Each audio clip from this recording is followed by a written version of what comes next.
Welcome back to my channel মনুষ্যর coaching Bhowanipore. West Bengal council of higher secondary এডুকেশনের অন্তর্ভুক্ত একাদশ শ্রেণীতে যে সমস্ত প্রিয় ছাত্রছাত্রী ইকোনমিক্স অর্থাৎ অর্থনীতি সাবজেক্টটি রেখেছ তাদের জন্য আমি 5 মার্কের 6টি প্রশ্নের যে উত্তর করতে হয় তার কিছু সাজেশান আমি দিলাম। এগুলোর মধ্য থেকে আশা করি তোমরা পরীক্ষায় পাবে। সময় নষ্ট না করে শুরু করি।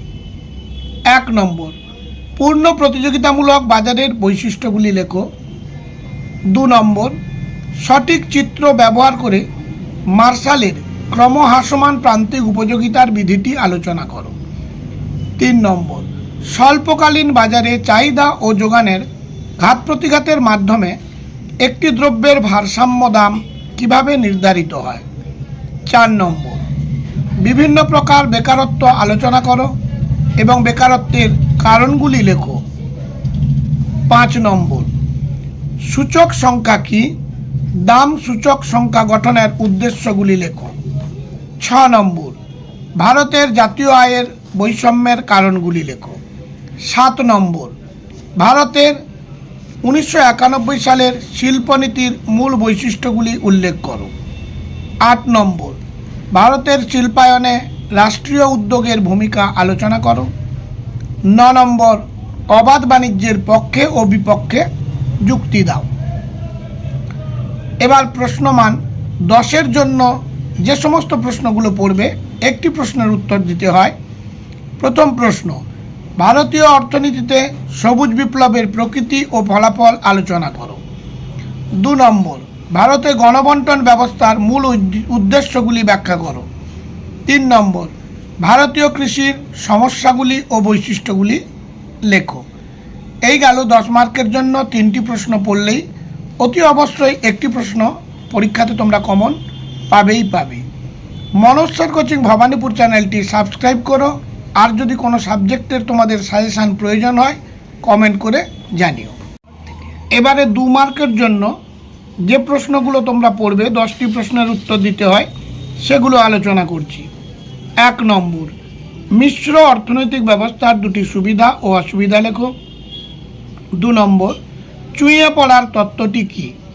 3 নম্বর, যৌথ মালিকানাধীন সম্পত্তি বলতে কী বোঝায়। 4 নম্বর, উন্নত অর্থব্যবস্থার 2টি বৈশিষ্ট্য লেখো। 5 নম্বর, বাণিজ্য চক্র কাকে বলে। 6 নম্বর, উৎপাদন অপেক্ষকের সংজ্ঞা দাও। 7 নম্বর, অপারেশন বর্গা কি। 8 নম্বর, যৌথ ক্ষেত্র বলতে কী বোঝো। 9 নম্বর, মানবিক মূলধন বলতে কী বোঝো। 10 নম্বর, ক্ষুদ্র শিল্পের সংজ্ঞা দাও।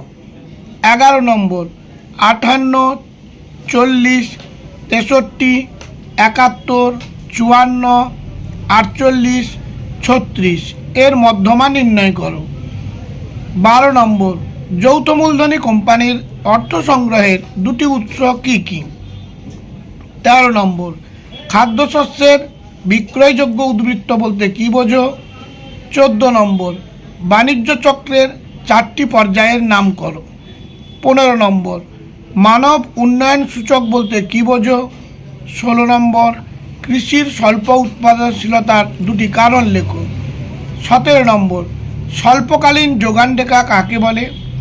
18 নম্বর, বাজার অর্থনীতির 2টি সুবিধা লেখো। 19 নম্বর, অর্থনৈতিক সম্প্রসারণের 2টি উৎস উল্লেখ করো।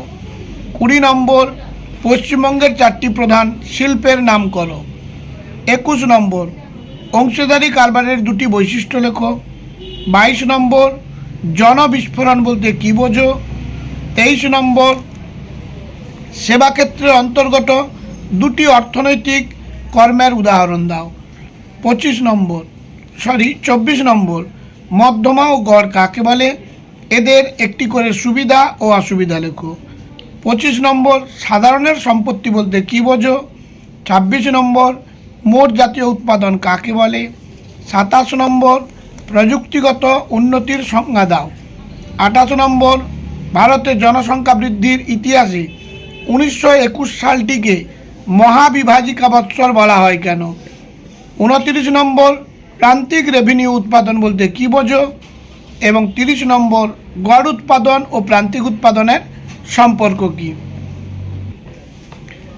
এই 30টি প্রশ্ন তোমরা তৈরি করলে 2 মার্কের 10টি প্রশ্ন অতি অবশ্যই কমন পাবে। আর মনস্বর কোচিং ভবানীপুর চ্যানেলটি সাবস্ক্রাইব করতে ভুলে যেও না। বেল আইকনটি ক্লিক করে রেখো যাতে নোটিফিকেশান সহজে তোমার মোবাইলে এসে যায়। আর যদি কোনো সাবজেক্টের সাজেশান প্রয়োজন হয় কমেন্ট করে জানিও। আজ তাহলে এই পর্যন্ত।